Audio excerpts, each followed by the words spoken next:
আসসালামু আলাইকুম রহমতুল্লাহি ওয়া সম্মানিত দর্শক,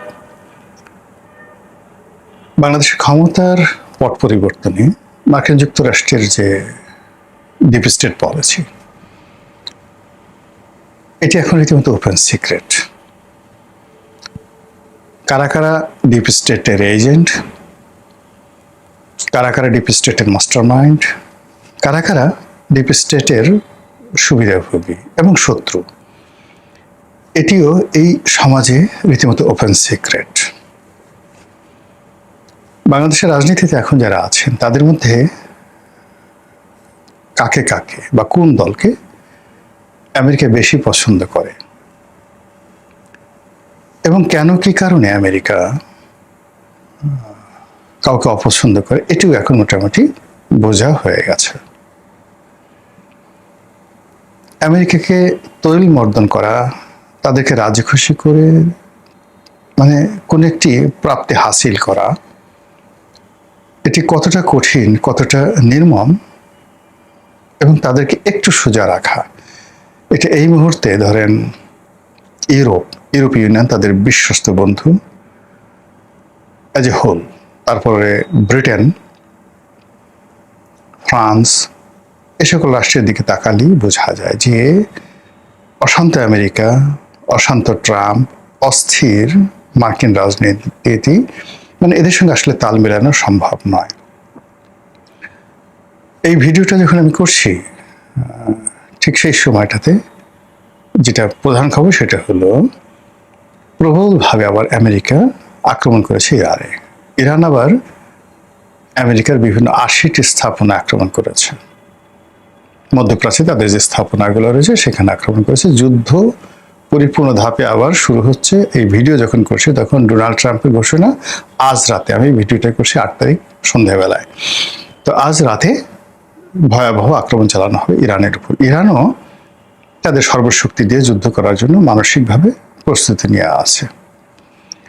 আর ইতিমধ্যে তাদের মধ্যে যে সমঝোতা স্মারক স্বাক্ষরিত হয়েছিল সুইজারল্যান্ডে পাকিস্তানের মধ্যস্থতায়, সেটি আমেরিকা বলছে ওটা মানি না, সমঝোতা স্মারক বাদ। একটা সিদ্ধান্ত নিতে, কথা পাল্টাতে বা যে কোনো জিনিস করতে আমেরিকার আসলে 1 মিনিট সময় লাগে না। তো সেই আমেরিকার খপ্পরের মধ্যে আমরা আছি। সেই আমেরিকার যখন বাংলাদেশে এরকম অবস্থা, তখন একটার পর একটা ঘটনা ঘটে যাচ্ছে, যেগুলো কারণে হোক অকারণে হোক আমেরিকা আমাদের সম্পর্কে আরো নেতিবাচক ধারণা পোষণ করছে। যেমন ধরেন, জাতীয় সংসদে আমেরিকার যে জাতীয় দিবস, তাদের ন্যাশনাল ডে, স্বাধীনতা দিবস, সেটা পালিত হলো 4 জুলাই। আমেরিকা আশা করেছিল যে এটা পুরো জাতি মেনে নেবে, সবাই এটাতে ধন্যবাদ জানাবে, কিন্তু পুরো জাতি ক্ষেপে উঠেছে। সরকারের জন্য খুবই বিব্রতকর একটা পরিস্থিতি তৈরি হয়েছে।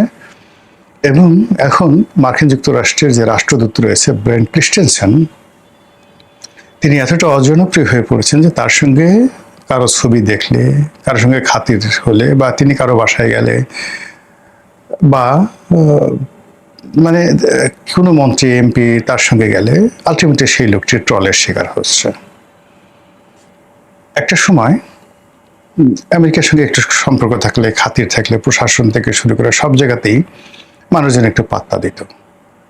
এখন ধরে ধরে ধরে ধরে আমেরিকার সঙ্গে যাদের সম্পর্ক রয়েছে তাদেরকে জাতীয় বেঈমান, জাতীয় দালাল, মির্জাফর, মোনাফেক, বেঈমান, বাস্টার্ড, এ সকল গালাগালি মানুষ করছে।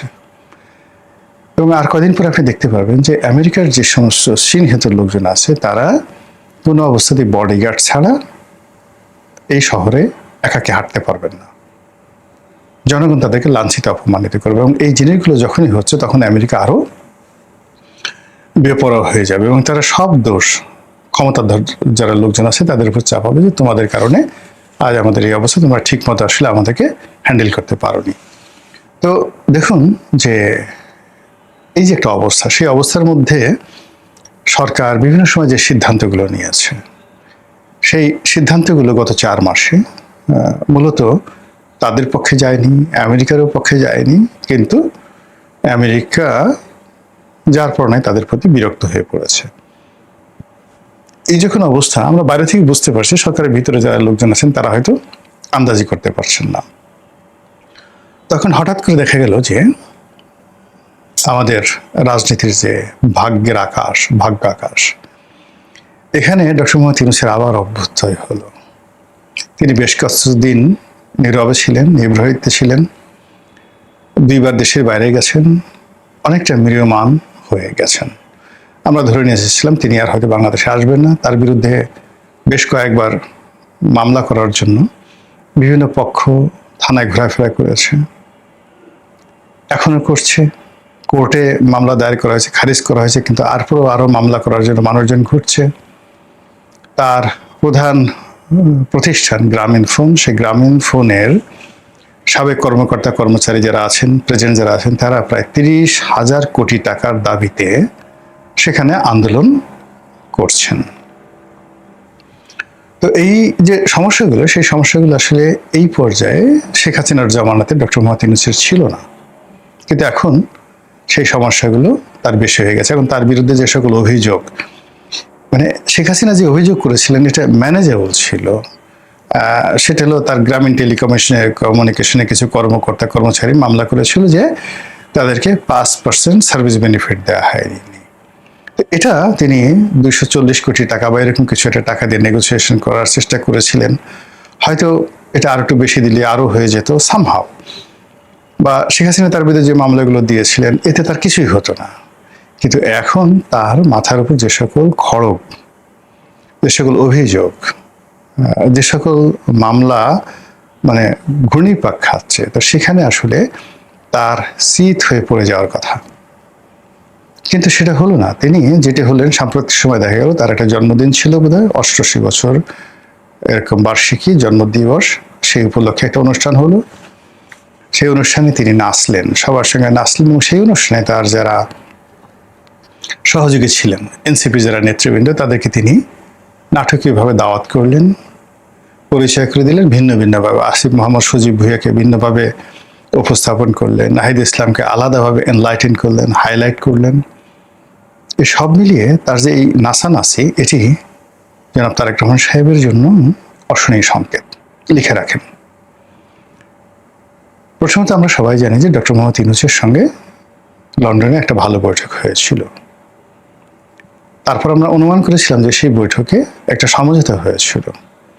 সেই সমঝোতা কি কি হতে পারে?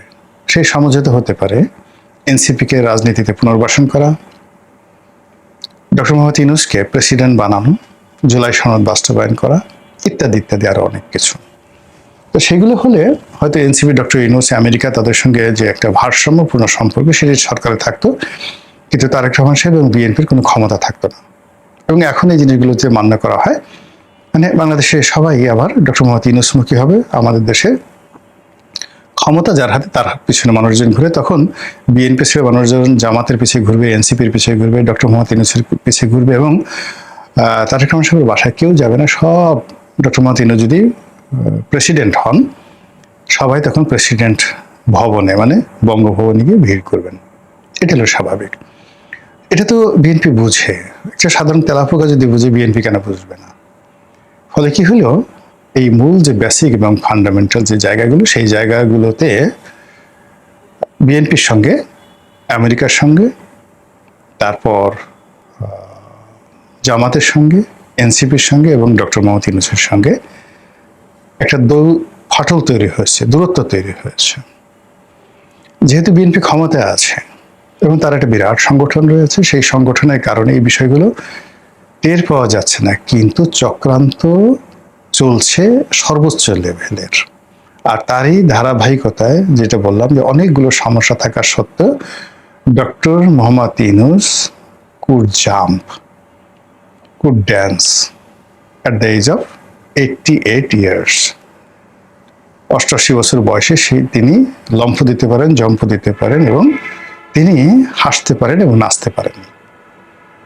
এই যে তিনি নাচলেন, তার আগে তার যে সোশ্যাল বিজনেস, এই সোশ্যাল বিজনেসের একটা সম্মেলন করেছেন, এবং সেখান থেকে উনি এই ধরনের সম্মেলন যখনই করেন, মিডিয়া আছে, প্রথম আলো আছে, বিদেশের সাদা চামড়ার কিছু লোকজন আছে, তাদেরকে নিয়ে, তাদের লোকাল কিছু লোকজন আছে, এইভাবে 100, 150, 200 লোক মানে নিয়ে সে প্রতি বছর একটা সোশ্যাল বিজনেস সামিট করে।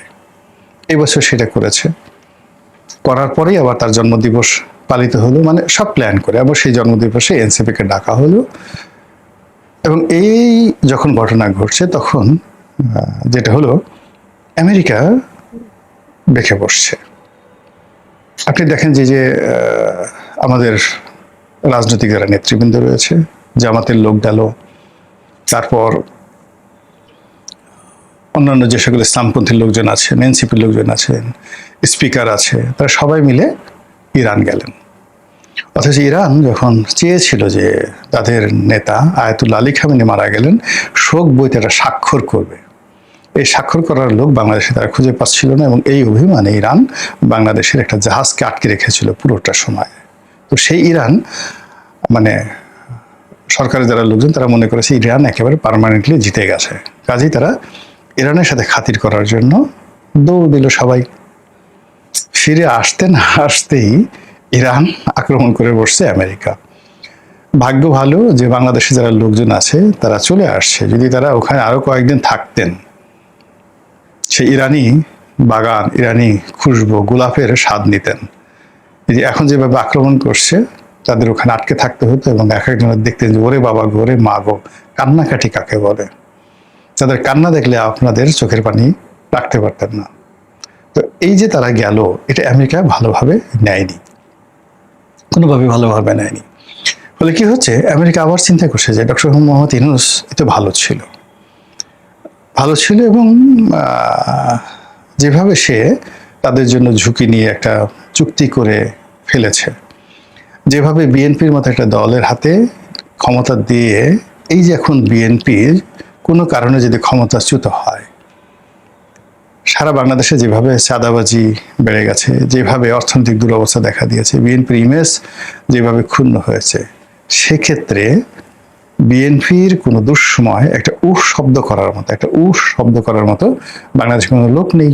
এই জাস্ট 4 মাসে যে ঘটনা ঘটছে, মানে আগের 2 বছরে তো 1.5 বছরে তো ঘটছে, কিন্তু 4 মাসে আগের ইউনূস জামানাতে বলা হতো যে যেহেতু বিএনপির ক্ষমতায় নেই, তারা তার দলীয় নেতাকর্মীদেরকে নিয়ন্ত্রণ করতে পারছে না, তাদের হাতে রাষ্ট্র ক্ষমতা নাই, সেনাবাহিনী সহযোগিতা করছে না, ইউনূস সাহেব সহযোগিতা করছে না, জামাত এখানে কৌশল করছে যেন বিএনপি পৌঁছে যায়। কিন্তু এখন কি বলবে বিএনপি গত 4 মাসে? এখন যে সকল অপরাধ হচ্ছে, সে সকল অপরাধের কোনো বাপ মা নাই। ইউনূস জামানাতে এই সকল অপরাধ ঘটেনি। মব কাকে বলে?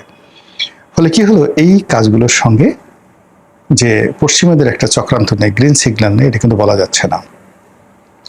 এই অবস্থাতে যেটা হলো, এখন মানে বলতে গেলে এই যে আমরা যে অন্ডকোষ ফাটানোর কাহিনী দেখছি, একজন ভিক্ষুকের টাকা ছিনতাই করতে গিয়ে যখন সেই ভিক্ষুকে মেরে ফেলছে ছিনতাইকারীরা, এই অপরাধগুলো ঘটার সাথে সাথে সেগুলো নিয়ে আবার যেভাবে প্রচার হচ্ছে, তাতে করে বিএনপির জন্য একটা অস্বস্তিকর পরিবেশ তৈরি হয়েছে। আর বিএনপি যারা বিরোধী শক্তি রয়েছে এবং প্রো আমেরিকান গ্রুপ যারা রয়েছে, তাদের মধ্যে এক ধরনের আনন্দ, উল্লাস, উচ্ছ্বাস লক্ষ্য করা যাচ্ছে। এবং ঘুরে ফিরে সেই আগের জামাত, এনসিপি, ইউনূস, এই যে একটা সিন্ডিকেট বা একটা চক্র, এই চক্রটির প্রতি যে আমেরিকা তাদের যে নতুন নেক দৃষ্টি দিচ্ছে না, তার কোনো নিশ্চয়তা নেই। অনেকে তো বলতে পারেন, তাহলে ইউনূস সাহেব এই ক্ষমতাটা ছাড়লেন কেন? আমেরিকা যদি এতই সাপোর্ট দেয়। এর কারণ হলো যে ওই সময়টিতে অনেকগুলো বিষয় ইউনূস সাহেবের জন্য অস্বস্তিকর হয়ে পড়েছিল, আমেরিকার জন্য অস্বস্তিকর হয়ে পড়েছিল। কিন্তু এখন তো আওয়ামী লীগ নেই, আওয়ামী লীগ আসার কোনো সম্ভাবনা নেই। তো সেক্ষেত্রে বিএনপির যে একটা ইমেজ ছিল, তাকে নিয়ে মানুষের যে স্বপ্ন ছিল তারেক রহমান সাহেবকে নিয়ে, বিএনপি নামক দলটিকে নিয়ে, এটি গত 4 মাসে যে অবস্থায় আছে, এটিকে আরো 2-3 মাস যদি তারা চলতে দেয়, জুন, জুলাই, আগস্ট, সেপ্টেম্বর পর্যন্ত চলতে দেয়, আর সেপ্টেম্বর মাসের পরিবেশ পরিস্থিতি অনুযায়ী যদি আমেরিকা একটা চোখ টিপ মারে, জাস্ট একটা চোখ টিপ, আর কিচ্ছু করার দরকার নেই, সেই একটা চোখ টিপে আখি আছে গুলিয়ে মারো, সেই আখি দিয়ে গুলিয়ে মারার মতো অবস্থা তৈরি হয়ে যাবে বাংলাদেশের রাজনীতিতে, অর্থনীতিতে, সমাজ ব্যবস্থায় এবং আরো অনেক কিছুতে। সেই বিষয়গুলো সরকার কি টের পাচ্ছেন? সেই বিষয়গুলো সামাল দেওয়ার জন্য সরকারের কোনো পরিকল্পনা আছেন? নাকি ডক্টর মোহাম্মদ ইউনূস যে জন্মদিনে নাচলেন, এই গত কয়েক বছরের মধ্যে আমরা তো ডক্টর মোহাম্মদ ইউনূসের এরকম নাচ দেখিনি। তিনি যে নাচলেন এই বয়সে তো তিনি এমনি এমনি নাচেননি। নাচতে তার ইচ্ছে হয়েছে, নাচতে তার ভালো লেগেছে, নাচার মতো কারণ তৈরি হয়েছে, তার মনের মধ্যে এক ধরনের খুশবু ছড়িয়ে পড়েছে। হাওয়া হাওয়া ও হাওয়া খুশবু লুটা দে, এরকম একটা পরিবেশ তৈরি হয়েছে। নাচে 88 বছর বয়সে কেউ নাচে না। এই নাচের সঙ্গে রাজনীতির কতটা সম্পর্ক, এটি আগস্টের শেষের দিকে এবং সেপ্টেম্বর মাসের প্রথম দিকেই আপনি আমি সবাই দেখতে পাবো। মহান আল্লাহ আমাদের সবাইকে হেদায়েত দান করেন এবং হেফাজত করেন। আসসালামু আলাইকুম ওয়া রাহমাতুল্লাহি ওয়া বারাকাতুহু।